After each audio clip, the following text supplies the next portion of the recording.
கடலூரில் காரின் சன்ரூப் மீது நின்று போதையில் அட்டகாசம் செய்த இளைஞர் போலீஸ் விசாரணைக்கு பின் மன்னிப்பு கேட்டுள்ளார். விழுப்புரம் வில்லியனூர் பகுதியைச் சேர்ந்த வசந்த் மற்றும் கடலூர் மாவட்டம் பன்ருட்டியைச் சேர்ந்த சத்தியமூர்த்தி ஆகிய இருவரும் புதுச்சேரியில் மது அருந்தியுள்ளனர். இதனையடுத்து இருவரும் கடலூர் சாவடி வழியாக காரில் சென்றுள்ளனர். அப்போது கார் சன்ரூப் டாப் மீது சட்டை அணியாமல் நின்றபடியே வசந்த் மது அருந்தியுள்ளார். இந்த வீடியோ சமூக வலைதளத்தில் பரவியது.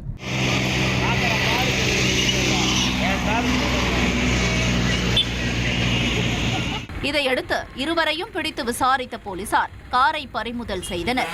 இந்நிலையில் தனது செயல் குறித்து வசந்த் மன்னிப்பு கேட்டுள்ளார். பாண்டிச்சேரி போயிட்டு குடிச்சிட்டு வரும்போது போதை அதிகமானதுனால என் சட்டையை கைட்டுட்டு கையில் பீர் பாட்டிலோட என்னோட கார் மேலே நின்று வந்தேன்.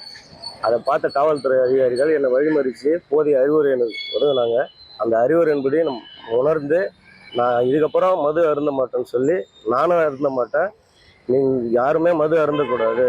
இனி வரும் காலங்களில் இதெல்லாம் பொங்கல்லாம் வர்றதுனால நான் செய்த தவிர இவங்க யாரும் செய்யாதீங்க. இனி என் வாழ்நாள் முழுவதும் நான் குடிக்க மாட்டேன்.